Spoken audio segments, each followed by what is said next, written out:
বোলপুর আর শান্তিনিকেতনের গ্রাম্য শিল্পকলা ফুটে উঠবে দেবালয় মিলন সংঘের বাসন্তী পূজা মণ্ডপে।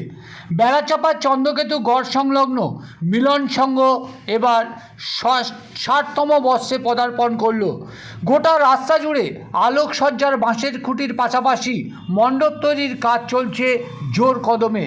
বোলপুরের মণ্ডপ শিল্পীরা ইতিমধ্যে তৈরি করেছেন অভিনব মণ্ডপ।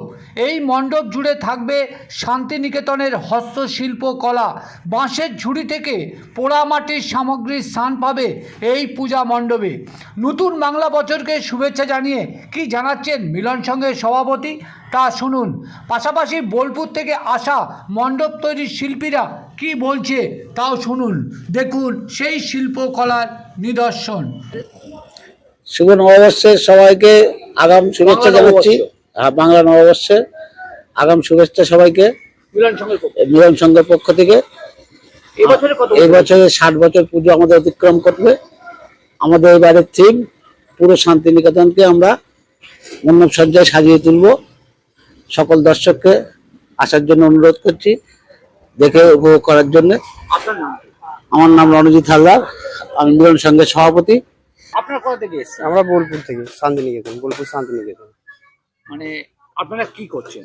আমরা এখানে থিমের কাজ করতে এসেছি। এই পূজা মণ্ডপে কি থাকবে?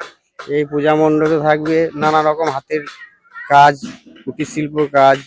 এটা কি ওই বোলপুরের শিল্পকলা থাকবে? যেমন যেমন তার মধ্যে আছে একটা ঘোড়া আছে, এবারে মাটির ইয়ে আছে, পুতুল আছে, তারপরে মাঝির একটা ইয়ে আছে, আর্ট আছে, তারপরে আছে তোমার ঝুড়ি আছে। ঝুড়ি, মানে ঝুড়ি শিল্প, ঝুড়ি শিল্প, শিল্প এবং মৃৎ শিল্প এটা তুলে ধরবে। ঠিক এই প্যান্ডেলটার মধ্যে মানে কি ছোঁয়া থাকবে? এটা গ্রাম্য ছোঁয়া থাকবে না শান্তিনিকেতনের ছোঁয়া থাকবে? এটা গ্রামের মতো নয়, ওই এখন নতুন ধরনের একটা থিম বার করেছে, সেই থিমের মধ্যে আর কি কাজ হবে। আপনার নাম? আমার নাম হচ্ছে পূর্ণদেব বাগদি। শান্তিনিকেতন।